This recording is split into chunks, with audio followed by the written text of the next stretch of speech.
My name is Maya. I'm 34, and last Thanksgiving, I discovered exactly how much my family thought I was worth. My mother pointed her wine glass at me and said in front of everyone, "So, how's that little computer thing? Still playing instead of getting a real career?" The table laughed. My brother laughed the hardest. I slipped away to check my laptop. One tab showed $18 million. The result of years building software they never asked about. I thought I closed it. I didn't. My brother walked in, saw my screen, and shouted for everyone. Within seconds, they went from mocking my fake job to demanding what they suddenly decided they were owed. If you've ever had your success laughed at 1 minute and treated like an ATM the next, stay with me. I didn't wake up one day with 18 million on a screen. It started when I was a kid in a cramped apartment in Queens, learning quietly that my place in the family was to be the one who didn't need much. My mom, Rachel, liked to say I was born independent. She meant it as a compliment. It was really an excuse. My dad left when I was 9, just vanished one weekend. And after that, our world shrank overnight. Bills piled up. My mom worked double shifts at a hospital, and my older brother Marcus became the center of her universe. He was 3 years older, loud, dramatic, sensitive. Whenever he struggled in school, my mom wrapped him in concern.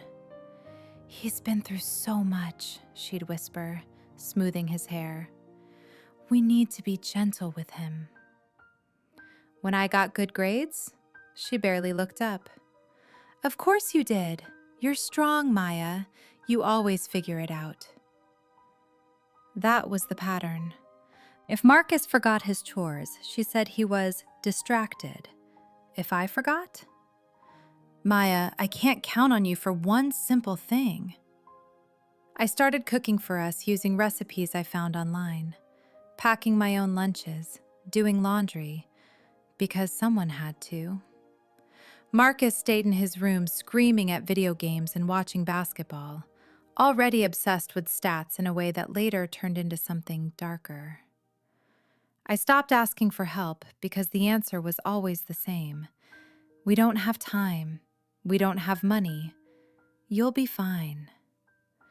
By the time I hit high school, I had figured out that if I wanted a different life, no one in that apartment was going to build it for me. I joined the computer club because it meant staying late at school instead of going home to chaos. I found free coding tutorials online and spent nights hunched over our old laptop, teaching myself HTML, CSS, JavaScript, while Marcus used the TV to yell at whatever game he was watching. In the library, I stumbled into the personal finance section, pulled out a book about investing, and felt something click. The idea that money could be moved, grown, managed instead of just feared, it was like oxygen. I got a part-time job at a local cafe, told my mom it was just for fun money, while she handed Marcus cash for emergencies that somehow always lined up with big games. I saved every tip in a separate account, and one afternoon, heart pounding, I downloaded an investing app and bought my first tiny slice of a tech company. Cost less than a pair of sneakers. No one cared enough to ask what I was doing. When my school had an awards night and I got recognized for academic achievement, my mom promised she'd try to make it. But that same night, there was a playoff game Marcus was desperate to see. She chose him. I remember standing on that stage, accepting a certificate while other parents cheered and took photos, staring at the empty seat where she was supposed to be. That was the night I stopped hoping they'd notice and started quietly building a life where I wouldn't need them to. Getting into college wasn't some movie moment. It was a spreadsheet, a calendar, 100 tiny decisions no one else saw. I filled out my own financial aid forms at the kitchen table, while my mom argued with bill collectors on the phone, and Marcus shouted at bad calls on TV. I wrote application essays on that old laptop, rewrote them until my eyes burned, because I knew this was my ticket out. When I got accepted to NYU with a partial scholarship, my mom said she was proud, but it came out distracted, automatic. "That's great, honey. Just don't move too far. We still need you around." Marcus rolled his eyes, muttered something about nerd school. I moved into a tiny dorm in Manhattan with a girl from Ohio who thought the subway was terrifying. I thought it was freedom. My major was computer science, but my real education happened after class. I signed up for every free tech workshop, every startup meetup that offered pizza, any event connected to software or startups. I kept freelancing too, building websites, fixing bugs, creating dashboards for small businesses.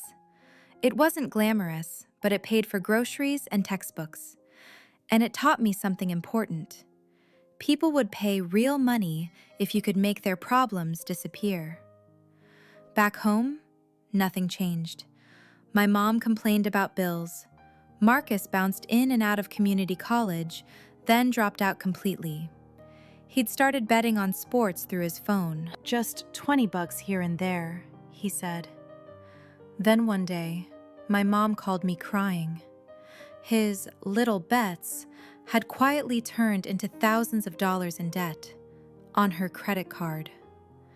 I could hear him in the background yelling that he'd figure it out, that the next game would hit big. I picked up extra freelance work, staying up until 3 in the morning after studying, so I could send my mom a few $100s here and there.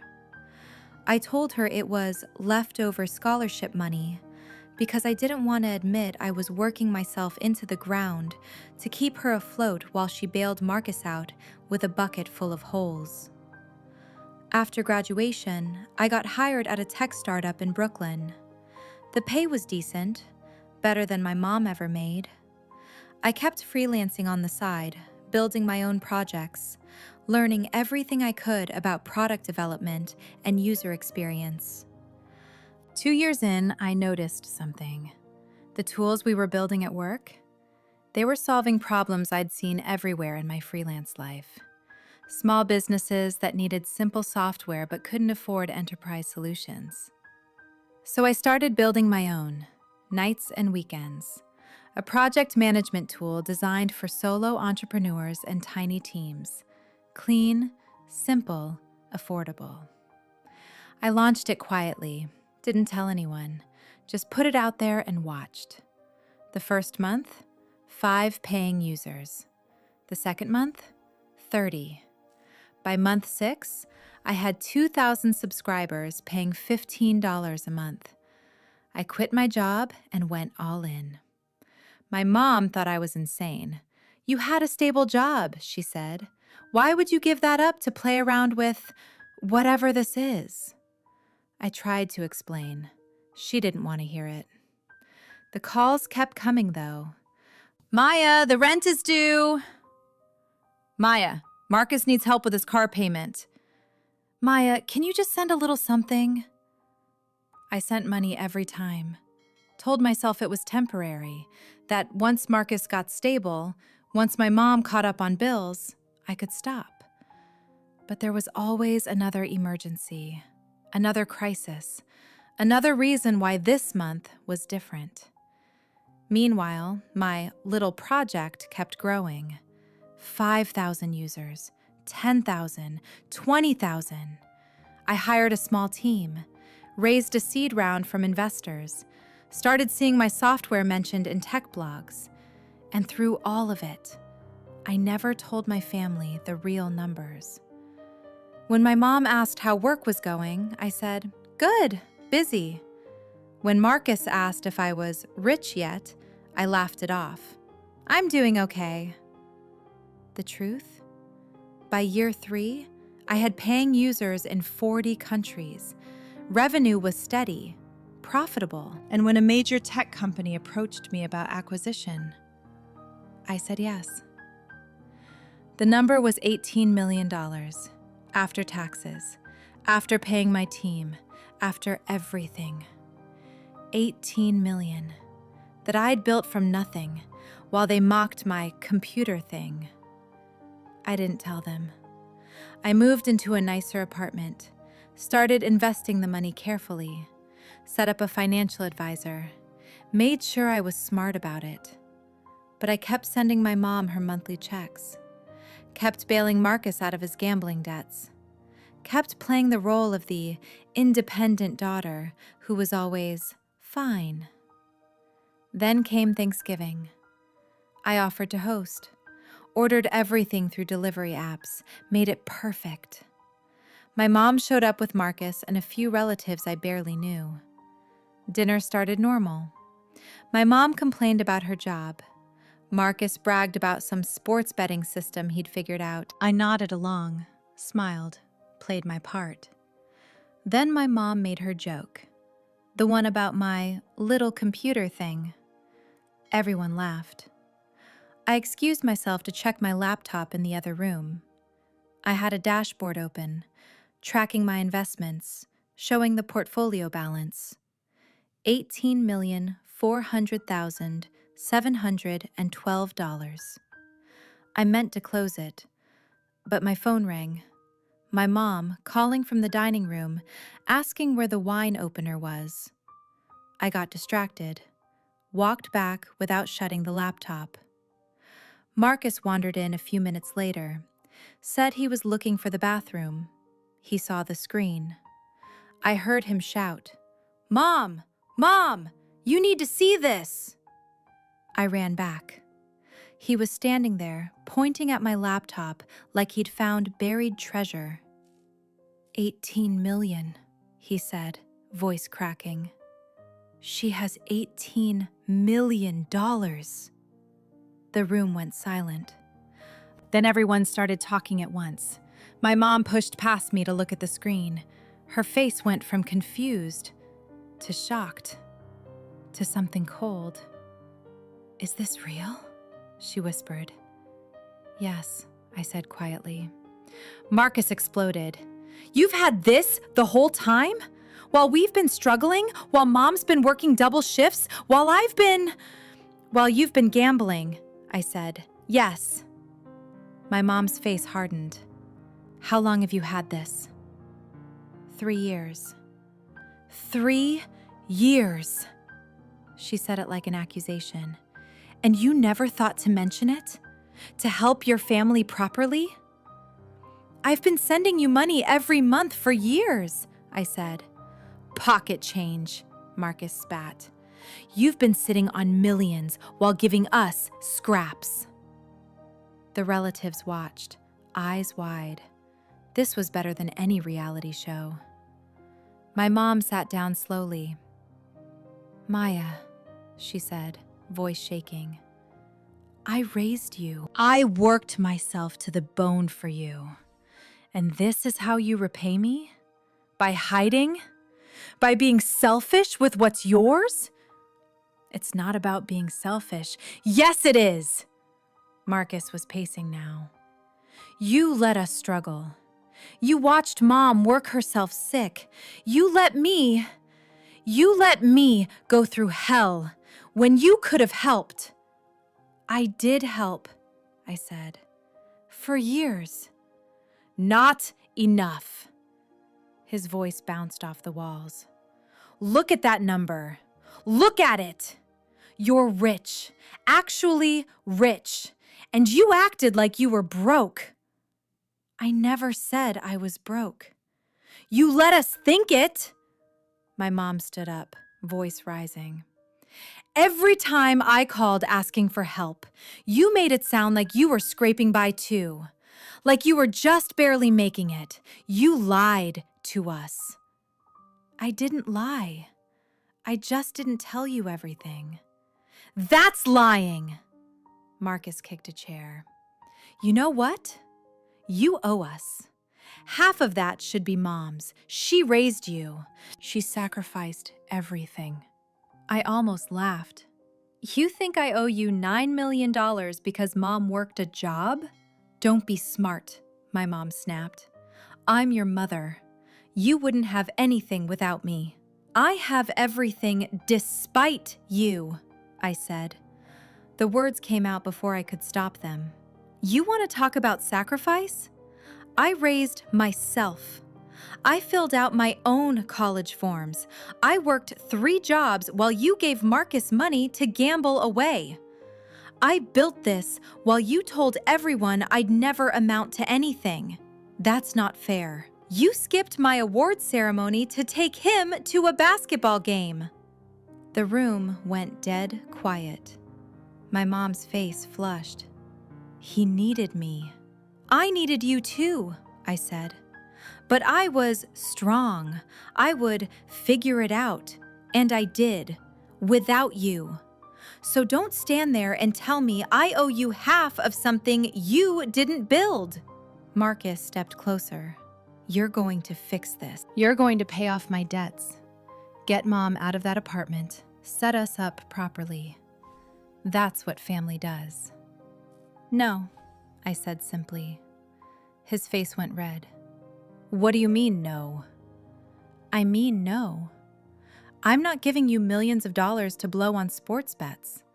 I'm not buying Mom a house so she can complain about the neighbors. I'm done. Done? My mom's voice went shrill. You can't be done. We're your family. Then act like it, I said. You've treated me like a backup plan my entire life. Now that I have money, I'm supposed to be your retirement fund? No. One of the relatives cleared their throat. Maybe we should all calm down. Stay out of this, Marcus snapped. Then back to me. You're really going to let your own mother struggle when you're sitting on millions? She's not struggling, I said.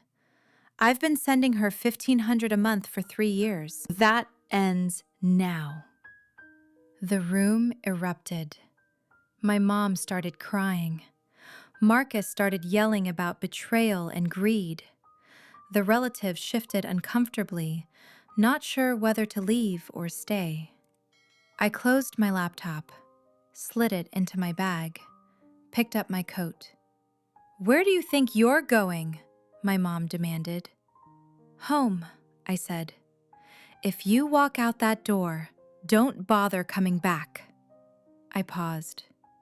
I've been alone my whole life, I said quietly. This is just the first time you noticed. Then I left. By the time I reached my car, my phone was exploding. Text from my mom, from Marcus, from the family group chat I didn't even know existed. By the time I got home, my mom had posted on Facebook a long post about her millionaire daughter who chose money over family. Marcus commented about his cold sister who refused to help with his mental health struggles.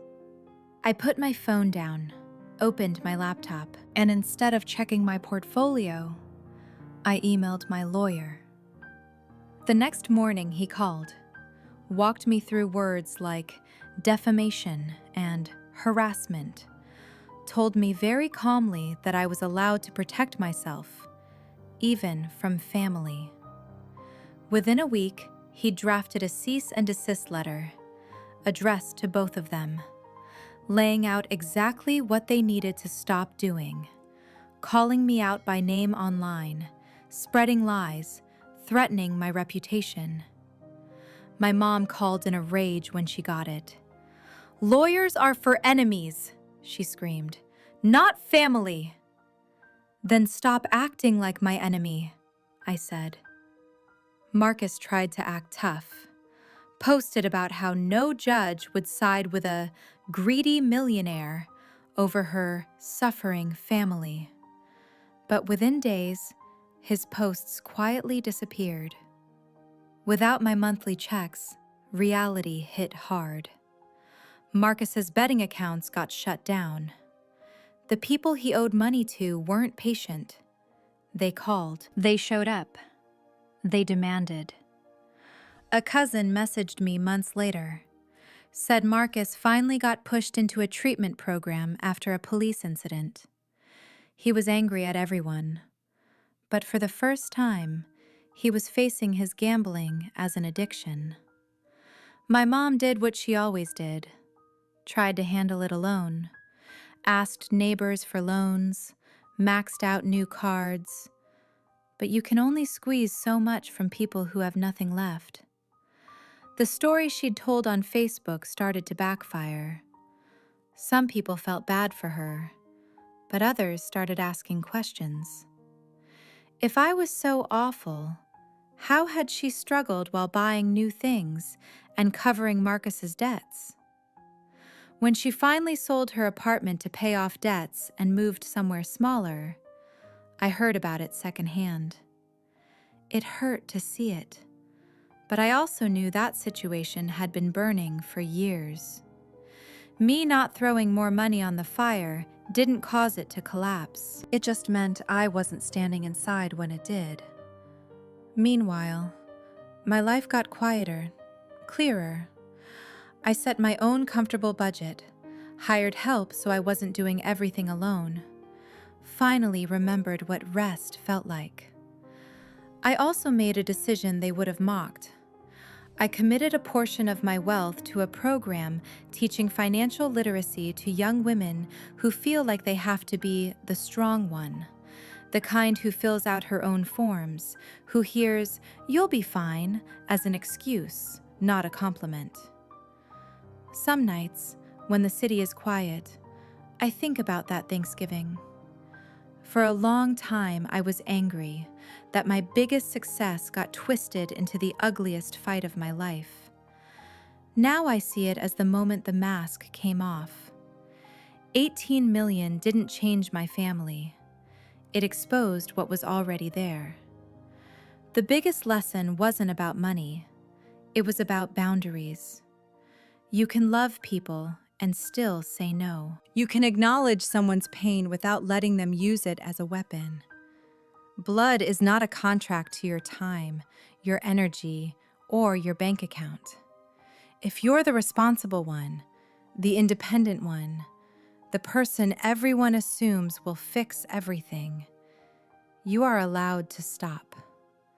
You are allowed to protect yourself. You're not a bad daughter, son, or sibling for refusing to be drained dry. And if your success made your family see you as a wallet instead of a person, you did nothing wrong. The only thing you owe yourself is the life you built.